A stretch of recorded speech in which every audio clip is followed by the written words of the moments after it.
Hi అండి, welcome back to అమ్ము భాష channel. First time మా ఛానల్ చూస్తే లైక్ చేయండి, షేర్ చేయండి, సబ్స్క్రైబ్ చేయండి. అండ్ ఇప్పుడు కేజీ అయితే చికెన్ తీసుకొని దానికి ఉప్పును కొద్దిగా సాల్ట్ వేసుకొని కలుపుకోండి. నెక్స్ట్ అది మన ఆయిల్లో అయితే అండి, ఇది మనం పామ్ ఆయిల్ కానీ గానుగ నూనె కానీ తీసుకోవాలి, సన్ఫ్లవర్ అయితే తీసుకోకూడదు. ఆ చికెన్ పిక్కలు అయితే ఆల్రెడీ వాటర్ ఉంటాయి కాబట్టి ఆయిల్ వేసుకోకుండా అలాగా. ఇంతలో కొద్దిగా మసాలాలు చేసుకుందాము. 2 యాలక్కాయలు, 3 యాలక్కాయలు, 3 చెక్కలు, ధనియాలు. నెక్స్ట్ వచ్చేసి నేను అంతా డిస్క్రిప్షన్లో ఇచ్చాను, చూసుకోండి ఒకవేళ అర్థం కాకపోతే. ధనియాలు ఇంకా మెంతులు అన్నీ వేపేసి ఎక్కువసేపు కూడా వేయించుకోదు, ఓన్లీ ఫ్లేవర్ కోసమే.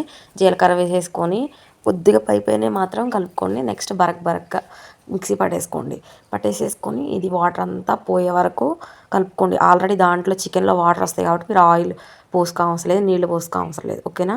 ఇలా మొత్తం డ్రై అయిపోయిన తర్వాత ఇంకా ఆయిల్లో అయితే మనం ముక్కలను అయితే కలుపుకోవాలి. ఆయిల్ అంటే సన్ఫ్లవర్ ఆయిల్ తీసుకోవద్దు, ఏరుశనగ నూనె అయినా కానీ నువ్వుల నూనె అయినా కానీ తీసుకోండి. అలాగా క్రిస్పీ అండ్ షైన్గా వచ్చే వరకు, అంటే ఎక్కువసేపు కూడా మీరు ఎక్కువ రంగు కూడా వచ్చేలా చేసుకోకండి, ఎందుకంటే ముక్క గట్టి పడిపోద్ది. దాంట్లో 2 టేబుల్ స్పూన్ అయితే అల్లం వెల్లుల్లి పేస్ట్ వేసుకొని ఇంకా బాగా కలపండి. అలా కొద్దిగా కలిపిన తర్వాత ఇంకా ఈ కలర్ అనేది చేంజ్ అవుతుంది.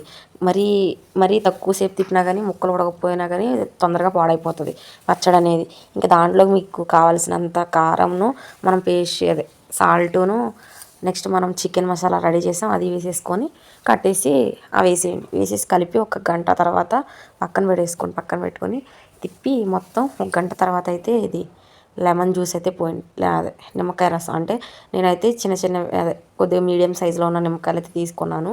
అవైతే 1 గంట తర్వాత పోసుకొని ఇంకా మూత పెట్టేసుకొని మొత్తం కలుపుకోండి ఒకసారి. కారం అవి వేసాం కదా, సాల్ట్ అంటే నాకు తగినట్టుగా వేసుకున్నాను, మీరంటే కొద్దిగా చూసుకొని వేసుకోండి. ఒకవేళ ఎక్కువైపోయినా కానీ పాడైపోద్ది పచ్చడి అనేది. నేనైతే నా దగ్గర బాక్సెస్ ఏం లేక దాంట్లో పెట్టాను. Okay, bye.